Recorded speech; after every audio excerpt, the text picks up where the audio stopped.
25 अक्टूबर 2022 की सुबह सिंगापुर के आसमान में मौसम तेजी से बिगड़ रहा था। लंदन से करीब 13 घंटे का सफर तय कर चुका सिंगापुर एयरलाइंस का एक विमान अब अपने डेस्टिनेशन के बिल्कुल करीब था, लेकिन जिस एयरपोर्ट पर उसे कुछ ही देर में सामान्य तरीके से लैंड करना था, वहां तेज बारिश, खराब विजिबिलिटी और लगातार बदलती हवाओं ने हालात पूरी तरह बदल दिए थे। पहले सिंगापुर में लैंडिंग का इंतजार, फिर होल्डिंग और आखिरकार फ्यूल बचाने के लिए इंडोनेशिया के बतम एयरपोर्ट की तरफ डायवर्जन। लेकिन बतम पहुंचने के बाद भी परेशानी खत्म नहीं हुई। पहली लैंडिंग कोशिश असफल रही और इसके बाद हर गुजरते मिनट के साथ विमान का फ्यूल तेजी से कम होता गया। 280 लोगों को लेकर उड़ रहा यह विमान आखिरकार कितनी मुश्किल स्थिति में पहुंच गया था, और क्या पायलट्स फ्यूल खत्म होने से पहले इसे सुरक्षित जमीन पर उतार पाए? आज की इस कहानी में हम सिंगापुर एयरलाइंस फ्लाइट SQ399 के उस पूरे सफर को समझेंगे, जहां एक सामान्य इंटरनेशनल फ्लाइट धीरे धीरे एक गंभीर फ्यूल इमरजेंसी में बदल गई। 24 अक्टूबर 2022 की रात लंदन हेथ्रो एयरपोर्ट पर सिंगापुर एयरलाइंस की फ्लाइट SQ319 सिंगापुर के लिए रवाना होने वाली थी। सामने करीब 13 घंटे का लंबा सफर था और स्केड्यूल्ड अराइवल अगली सुबह सिंगापुर चंगी एयरपोर्ट में होना था। इस फ्लाइट को बोइंग 777-300 ER ऑपरेट कर रहा था। Registration 9V-SWH। विमान में कुल 280 लोग सवार थे और उस समय सब कुछ एक सामान्य इंटरनेशनल फ्लाइट जैसा ही लग रहा था। सिंगापुर एयरलाइंस दुनिया की जानी मानी एयरलाइंस में शामिल है और सेफ्टी, रिलायबिलिटी और सर्विस के लिए इसकी मजबूत रेपुटेशन रही है। 1947 में शुरू हुई इस एयरलाइन ने सिंगापुर को इंटरनेशनल एविएशन के बड़े हब्स में से एक बनाने में भी महत्वपूर्ण भूमिका निभाई। फ्लाइट SQ319 भी लंदन और सिंगापुर के बीच चलने वाली नियमित लॉन्ग हॉल सर्विस थी। उस रात विमान को यूरोप के ऊपर से होते हुए साउथ ईस्ट एशिया की तरफ जाना था और आखिर में सिंगापुर में लैंडिंग करनी थी। लेकिन इस सामान्य दिखने वाली उड़ान के आगे एक ऐसी रात आने वाली थी जिसमें सिंगापुर के आसपास बदलता मौसम और लैंडिंग के दौरान लगातार बदलती परिस्थितियां क्रू के लिए बड़ी चुनौती बनने वाली थी। अब इस उड़ान की जिम्मेदारी जिन पायलट्स के हाथों में थी, उनकी तरफ आते हैं। कॉकपिट में मौजूद तीनों पायलट्स का एक्सपीरियंस काफी अलग था, लेकिन तीनों ही बोइंग 777 से अच्छी तरह परिचित थे। फ्लाइट की कमांड 55 वर्षीय कैप्टन के पास थी। उनके पास 14,000 घंटे से ज्यादा का फ्लाइंग एक्सपीरियंस था और इनमें 10,000 घंटे से अधिक बोइंग 777 पर थे। इस फ्लाइट में वे पायलट मॉनिटरिंग की भूमिका में रहने वाले थे, जबकि एयरक्राफ्ट को फर्स्ट ऑफिसर फ्लाई करने वाले थे। फर्स्ट ऑफिसर की उम्र 31 साल थी और उनके पास 2000 घंटे से ज्यादा का फ्लाइंग एक्सपीरियंस था। उनके एक्सपीरियंस का लगभग पूरा हिस्सा बोइंग 777 पर ही था। दोनों के साथ एक रिलीफ कैप्टन भी क्रू का हिस्सा थे, ताकि इतनी लंबी फ्लाइट के दौरान पायलट्स को आराम दिया जा सके। टेक ऑफ से पहले क्रू ने फ्लाइट डिस्पैचर से मिले डॉक्यूमेंट्स और पूरे रूट के वेदर फोरकास्ट को रिव्यू किया। सिंगापुर पहुंचने के समय चंगी एयरपोर्ट के आसपास हल्की से मध्यम थंडरस्टॉर्म्स और बारिश के कुछ दौर की संभावना बताई गई थी। मौसम को देखते हुए क्रू ने एक्स्ट्रा फ्यूल लेने पर भी विचार किया, लेकिन रूट में ऐसा कोई बड़ा वेदर सिस्टम फोरकास्ट नहीं था जिससे लंबा डायवर्जन करना पड़े। सिंगापुर का एक्सपेक्टेड वेदर भी उस समय लैंडिंग लिमिट्स के अंदर था और एयरक्राफ्ट में किसी सिस्टम डिफेक्ट की जानकारी नहीं थी। इन सभी बातों को देखते हुए पायलट्स ने डिस्पैचर के फ्यूल प्लान को एक्सेप्ट कर लिया। एयरक्राफ्ट में डिपार्चर के समय 1,06,164 किलो फ्यूल था। अब क्रू अपनी लंबी रात की उड़ान के लिए तैयार था। बाहर से सब कुछ सामान्य था और सिंगापुर तक पहुंचने की प्लानिंग भी साफ थी, लेकिन आगे चलकर डेस्टिनेशन का मौसम जिस तरह बदलने वाला था, उसके लिए उस समय कॉकपिट में बैठे पायलट्स के पास कोई साफ वार्निंग नहीं थी। हीथ्रो पर सारी तैयारी पूरी होने के बाद विमान को डिपार्चर के लिए क्लियरेंस मिल गया। रात का समय था और रनवे की लाइट्स के बीच विमान धीरे धीरे रनवे 27 की तरफ बढ़ा। कुछ ही देर में उसने टेक ऑफ किया और लंदन पीछे छूटने लगा। शुरुआती क्लाइंब के बाद विमान लगभग 31,000 फीट की क्रूजिंग एल्टीट्यूड पर पहुंच गया। अब सामने हजारों किलोमीटर का लंबा सफर था। डेस्टिनेशन सिंगापुर था और शेड्यूल्ड अराइवल अगली सुबह की थी। शुरुआत में उड़ान बिल्कुल सामान्य रही। यूरोप के ऊपर रात के समय एयर ट्रैफिक अपेक्षाकृत कम था, इसलिए एयर ट्रैफिक कंट्रोल ने रास्ते में कुछ शॉर्टकट्स भी दिए। इससे विमान को प्लान्ड रूट के मुकाबले कुछ कम दूरी तय करनी पड़ी और फ्यूल की भी थोड़ी बचत हो रही थी। कुछ समय बाद कैबिन क्रू ने पैसेंजर्स को खाना और ड्रिंक सर्व करना शुरू किया। यह एक ओवरनाइट फ्लाइट थी, इसलिए सर्विस खत्म होने के बाद कैबिन की लाइट्स कम कर दी गईं। ज्यादातर पैसेंजर्स अब आराम करने या सोने की कोशिश कर रहे थे। कॉकपिट में भी सिचुएशन रूटीन थी। विमान ऑटो पायलट पर अपनी तय एल्टीट्यूड और रूट के मुताबिक आगे बढ़ रहा था। इतनी लंबी फ्लाइट में क्रू को रेस्ट देना जरूरी था, इसलिए रिलीफ कैप्टन ने बारी बारी से ऑपरेटिंग पायलट्स की जगह संभालनी शुरू की। इससे कैप्टन और फर्स्ट ऑफिसर को सिंगापुर पहुंचने से पहले पर्याप्त आराम मिल सके। कुछ घंटे गुजरते गए। विमान यूरोप को पीछे छोड़ता हुआ साउथ ईस्ट एशिया की तरफ बढ़ता रहा। रास्ते में कोई ऐसी बड़ी समस्या सामने नहीं आई जिसकी वजह से क्रू को फ्लाइट प्लान बदलना पड़े। लेकिन इस शांत सफर के दौरान डेस्टिनेशन के मौसम में धीरे धीरे बदलाव शुरू हो चुका था। करीब 12 घंटे की उड़ान पूरी होने के बाद विमान अब सिंगापुर के काफी करीब था। रिलीफ कैप्टन अपनी रेस्ट पीरियड के लिए पीछे चले गए और दोनों ऑपरेटिंग पायलट्स फिर से कॉकपिट में लौट आए। अब उनका ध्यान पूरी तरह अराइवल और लैंडिंग की तैयारी पर था। लेकिन अगले कुछ मिनटों में उन्हें पता चलने वाला था कि सिंगापुर के आसपास मौसम तेजी से बदल रहा है और जिस लैंडिंग की तैयारी वे सामान्य तरीके से कर रहे थे वह जल्द ही इस पूरी फ्लाइट की सबसे बड़ी चुनौती बनने वाली थी। सिंगापुर अब ज्यादा दूर नहीं था। विमान मलेशिया के ऊपर से सिंगापुर की तरफ बढ़ रहा था और कॉकपिट में क्रू ने अराइवल की तैयारी शुरू कर दी। उस समय उन्हें सिंगापुर चांगी एयरपोर्ट के रनवे 20R पर लैंडिंग की उम्मीद दी गई थी। फ्लाइट मैनेजमेंट कंप्यूटर के मुताबिक अगर सब कुछ प्लान के अनुसार चलता तो विमान सिंगापुर में करीब 7000 किलो फ्यूल के साथ पहुंचता। यह उस समय के फाइनल रिजर्व फ्यूल से काफी ज्यादा था, इसलिए क्रू को अभी फ्यूल को लेकर कोई इमीडिएट कंसर्न नहीं था। लेकिन सिंगापुर के करीब पहुंचते ही मौसम ने अपना असर दिखाना शुरू कर दिया। रनवे 20R पर हवा पीछे से आ रही थी और टेलविंड 10 नॉट से ज्यादा हो चुकी थी। यह स्थिति लैंडिंग में डिले पैदा कर रही थी, इसलिए एयर ट्रैफिक कंट्रोल ने विमान को PSPU नाम के वे पॉइंट के ऊपर होल्डिंग पैटर्न में जाने के लिए कहा। विमान होल्ड में पहुंचा तो कैप्टन ने वेदर रेडर से आसपास के मौसम को करीब से देखना शुरू किया। रेडर पर सिंगापुर चांगी के ऊपर हेवी प्रेसिपिटेशन साफ दिखाई दे रही थी। समस्या सिर्फ डेस्टिनेशन तक सीमित नहीं थी। उनके प्लान्ड ऑल्टरनेट एयरपोर्ट्स पाया लेबर और सेनाई के आसपास भी भारी बारिश दिखाई दे रही थी। इस बीच एक जगह ऐसी थी जहां मौसम अपेक्षाकृत बेहतर नजर आ रहा था, बतम एयरपोर्ट, इंडोनेशिया। सिंगापुर से दक्षिण की तरफ मौजूद इस एयरपोर्ट के आसपास उस समय बारिश तो थी, लेकिन वेदर सिंगापुर की तुलना में काफी बेहतर था। क्रू ने इसे एक पॉसिबल ऑल्टरनेट के रूप में ध्यान में रखा। इसी दौरान सिंगापुर में हवा की दिशा फिर बदल गई। अब लैंडिंग के लिए रनवे 02L इस्तेमाल किया जाना था, यानी जिस दिशा से विमान सिंगापुर की तरफ आ रहा था उसके लिए अप्रोच का पूरा सेटअप बदल गया। ATC ने क्रू को नए रनवे के हिसाब से वेक्टर्स देना शुरू किया। विमान अब 02L की तरफ बढ़ रहा था, लेकिन वेदर लगातार खराब हो रहा था। जब क्रू सिंगापुर अराइवल कंट्रोल के संपर्क में आया तब उन्हें बताया गया कि एयरपोर्ट के ऊपर हैवी रेन है और विजिबिलिटी लगभग 2 नॉटिकल माइल्स तक गिर चुकी है। अगले कुछ मिनटों में हालात और बिगड़ गए। विजिबिलिटी घटकर सिर्फ 500 मीटर रह गई, जबकि तेज बारिश जारी रही। अब सिर्फ रनवे बदलने की समस्या नहीं थी। सिंगापुर में सरफेस विंड्स लगातार डायरेक्शन बदल रहे थे और खराब विजिबिलिटी की वजह से लैंडिंग ऑपरेशंस मुश्किल होते जा रहे थे। इसी दौरान कुछ दूसरे एयरक्राफ्ट भी अप्रोच कर रहे थे। बदलती हवा और तेज बारिश के कारण 2 एयरक्राफ्ट को गो अराउंड करना पड़ा। स्थिति को देखते हुए सिंगापुर ATC ने कुछ समय के लिए सभी अराइविंग फ्लाइट्स की लैंडिंग रोक दी ताकि वेदर को दोबारा असेस किया जा सके। फ्लाइट SQ 319 अब एक ऐसी स्थिति में पहुंच चुका था जहां सिंगापुर में लैंडिंग की कोई निश्चित गारंटी नहीं थी। ATC ने क्रू को सैमको नाम के वे पॉइंट की तरफ जाने और वहां होल्ड करने का निर्देश दिया। एक्सपेक्टेड डिले करीब 5 मिनट बताया गया था। विमान सैमको की तरफ बढ़ रहा था और कॉकपिट में पायलट्स अब सिंगापुर के साथ साथ बटम के वेदर को भी ध्यान से देख रहे थे।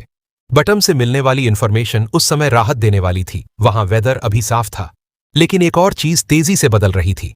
विमान कम एल्टीट्यूड पर होल्ड कर रहा था और हर गुजरते मिनट के साथ फ्यूल बर्न हो रहा था। अगर सिंगापुर का वेदर जल्द ठीक नहीं होता तो क्रू को डेस्टिनेशन छोड़कर बटम की तरफ जाना पड़ सकता था। और अब पहली बार इस फ्लाइट के लिए खराब मौसम से भी ज्यादा महत्वपूर्ण सवाल सामने आने वाला था। अगर सिंगापुर की लैंडिंग बंद रही तो उनके पास डाइवर्ट करने के लिए आखिर कितना समय बचा था? सैमको के ऊपर होल्ड करते हुए क्रू लगातार सिंगापुर के वेदर को मॉनिटर कर रहा था। एयरपोर्ट की विजिबिलिटी अब 500 मीटर से भी नीचे जा चुकी थी और फिलहाल वहां लैंडिंग ऑपरेशंस शुरू होने की कोई उम्मीद नजर नहीं आ रही थी। दूसरी तरफ बतम का वेदर अभी भी ठीक था, इसलिए क्रू ने उसे ऑल्टरनेट के तौर पर तैयार रखा। लेकिन समस्या यह थी कि विमान जितनी देर हवा में होल्ड करता उतनी तेजी से फ्यूल कम होता जाता। ATC ने लगभग 5 मिनट के होल्डिंग टाइम की जानकारी दी थी। कैप्टन ने साफ कर दिया कि वह सैमको पर सिर्फ एक होल्डिंग सर्किट कर पाएंगे। इसके बाद उन्हें सिंगापुर या किसी ऑल्टरनेट एयरपोर्ट की तरफ जाना ही पड़ेगा। विमान ने सैमको पर अपना पहला होल्ड पूरा किया, लेकिन इस दौरान सिंगापुर की सिचुएशन में कोई सुधार नहीं आया। उल्टा वहां अराइवल्स अभी भी सस्पेंडेड थीं। अब क्रू को एक और मुश्किल का सामना करना पड़ा। ATC ने उन्हें साउथ की तरफ जाने का निर्देश दिया, लेकिन यह रास्ता सिंगापुर और बतम दोनों से दूर ले जा रहा था। कैप्टन ने कंट्रोलर से पूछा कि उन्हें दोनों पॉसिबल एयरपोर्ट से दूर क्यों भेजा जा रहा है। जवाब मिला कि सिंगापुर अभी अराइवल्स एक्सेप्ट नहीं कर रहा था और बतम से डाइवर्जन की क्लियरेंस भी अभी तक नहीं मिली थी। यानी विमान के पास डेस्टिनेशन भी था, ऑल्टरनेट भी था, लेकिन इस समय किसी भी एयरपोर्ट पर सीधे जाने की अनुमति नहीं थी। कैप्टन ने ज्यादा देर तक एक तरफ भटकने के बजाय एक छोटा सा कॉम्प्रोमाइज मांगा।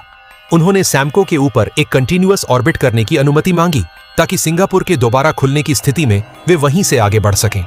एटीसी ने इसकी अनुमति दे दी, लेकिन अब हर मिनट महत्वपूर्ण था। विमान का फ्यूल उस लेवल तक पहुंचने लगा था जहां क्रू को अपनी legally required final reserve fuel को बचाकर रखना जरूरी था। अगर वे इसी तरह इंतजार करते रहते तो कुछ ही देर में उन्हें उस रिजर्व को भी इस्तेमाल करना पड़ता। आखिरकार कैप्टन ने एटीसी को बता दिया कि अब सिंगापुर के लिए इंतजार करना संभव नहीं है, उन्हें बॉटम जाना होगा। कैप्टन ने एयरक्राफ्ट की फ्लाइंग रिस्पॉन्सिबिलिटी खुद संभाल ली।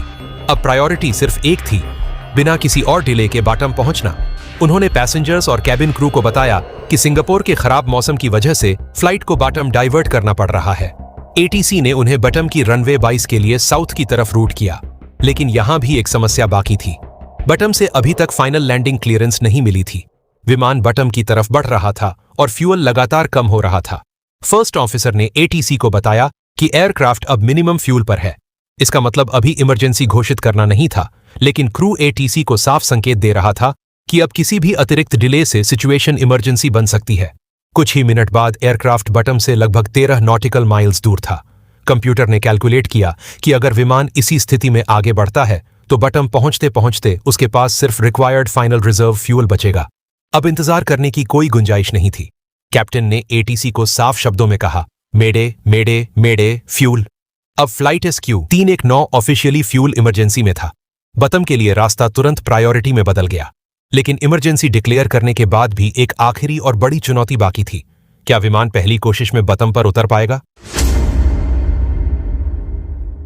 बॉटम अब सामने था, लेकिन वहां पहुंचते पहुंचते मौसम भी बदलना शुरू हो चुका था।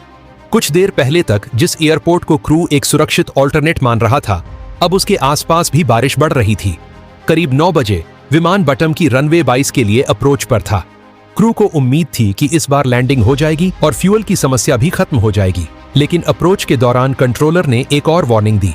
रनवे 22 पर हवा पीछे से आ रही थी और टेल विंड 14 नॉट्स तक पहुंच चुका था, जबकि गस्ट्स 30 नॉट्स तक जा रहे थे। ऐसी कंडीशंस में लैंडिंग करना सुरक्षित नहीं था। कैप्टन ने लगभग 1600 फीट की एल्टीट्यूड पर अप्रोच छोड़ने का फैसला किया। विमान ने फिर से क्लाइंब करना शुरू किया और अब क्रू को दूसरी डायरेक्शन से लैंडिंग की तैयारी करनी थी। इस बार उनका टारगेट रनवे 04 था, जहां ILS अप्रोच उपलब्ध थी। खराब मौसम और कम फ्यूल के बीच यह अप्रोच ज्यादा बेहतर विकल्प लग रही थी, क्योंकि ILS एयरक्राफ्ट को रनवे की तरफ लैटरल और वर्टिकल गाइडेंस दे सकता था। कैप्टन ने एयरक्राफ्ट को वेदर से बचाते हुए रनवे 4 की तरफ रिपोजिशन करना शुरू किया। इस दौरान कॉकपिट में वर्कलोड काफी बढ़ चुका था। फर्स्ट ऑफिसर अप्रोच सेटअप और जरूरी इंफॉर्मेशन देख रहे थे, जबकि कैप्टन एयरक्राफ्ट को मैन्युअली पोजीशन कर रहे थे। कुछ देर बाद उन्हें रनवे 04 दिखाई देने लगी। अब ऐसा लग रहा था कि आखिरकार लैंडिंग हो सकती है। कैप्टन ने एयरक्राफ्ट को ILS के साथ अलाइन करने की तैयारी की और ऑटो लैंड का इस्तेमाल करने की योजना बनाई।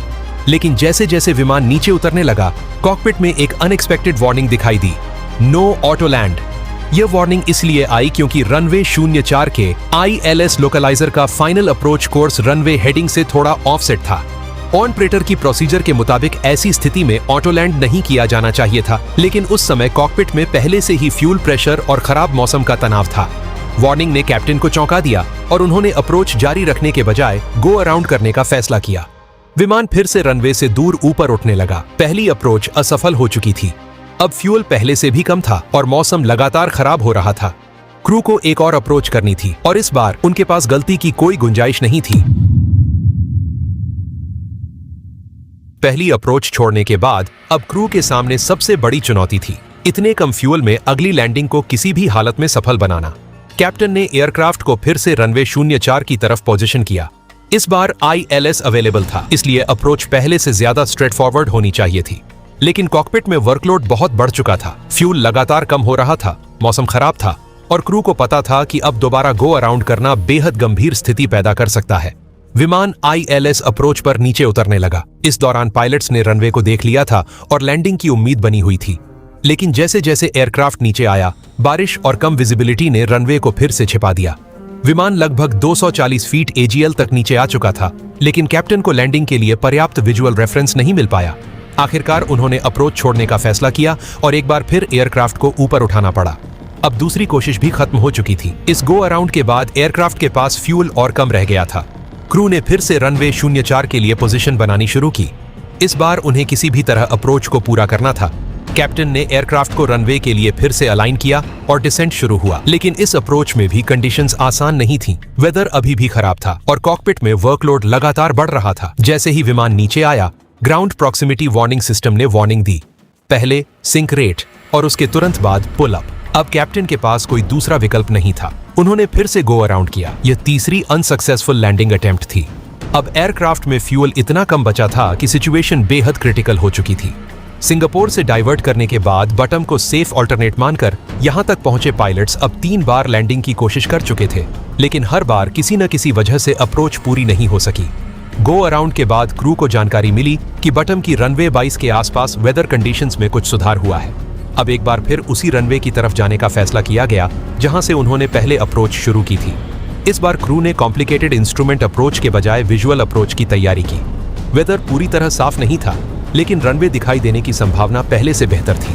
विमान बटम के ऊपर वापस आया और रनवे 22 की तरफ नीचे उतरना शुरू किया। अब कॉकपिट में हर नजर रनवे पर थी। कैप्टन ने एयरक्राफ्ट को केयरफुली नीचे लाया और इस बार अप्रोच सफल रही। फ्लाइट SQ319 आखिरकार बटम एयरपोर्ट की रनवे 22 पर सेफली लैंड कर गया।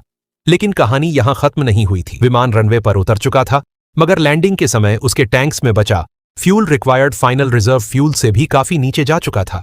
280 लोगों को लेकर उड़ने वाली यह फ्लाइट आखिरकार सुरक्षित जमीन पर पहुंच गई थी, लेकिन जिस मार्जिन के साथ यह लैंडिंग हुई वही बाद में पूरी इन्वेस्टिगेशन का सबसे महत्वपूर्ण हिस्सा बनने वाला था।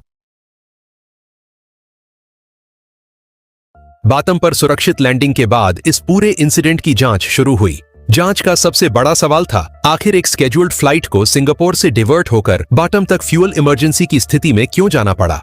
इन्वेस्टिगेशन में पाया गया कि लंदन से डिपार्चर के समय एयरक्राफ्ट में फ्यूल पर्याप्त था। असली समस्या उड़ान के दौरान सिंगापुर के मौसम में तेजी से हुए बदलाव और लगातार डिलेज की वजह से पैदा हुई।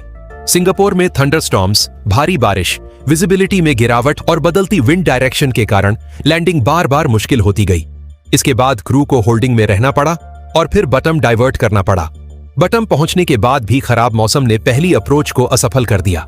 इसके बाद कई अनसक्सेसफुल अप्रोचेस के कारण फ्यूल और तेजी से कम होता गया और आखिरकार क्रू को मेडे फ्यूल डिक्लेयर करना पड़ा। जांच में यह भी सामने आया कि क्रू ने प्रोसीजर्स के अनुसार कई महत्वपूर्ण डिसीजंस लिए और अंत में एयरक्राफ्ट को सुरक्षित रूप से बटम पहुंचा दिया। इस घटना में कोई पैसेंजर या क्रू मेंबर घायल नहीं हुआ और एयरक्राफ्ट को भी कोई नुकसान नहीं हुआ। लेकिन इस इंसिडेंट ने एक महत्वपूर्ण बात जरूर दिखा दी, किसी फ्लाइट के लिए फ्यूल प्लानिंग सिर्फ डेस्टिनेशन के मौसम पर निर्भर नहीं करती। अगर वेदर लगातार बदलता रहे, होल्डिंग बढ़ जाए और ऑल्टरनेट एयरपोर्ट पर भी लैंडिंग मुश्किल हो जाए, तो शुरू में पर्याप्त दिखाई देने वाला फ्यूल मार्जिन भी तेजी से खत्म हो सकता है। और फ्लाइट SQ319 का सबसे बड़ा सबक यही था। अगर आपने हमारी पिछली एविएशन डॉक्यूमेंट्री नहीं देखी है तो उसे भी जरूर देखें। वीडियो देखने के लिए आपका बहुत बहुत धन्यवाद।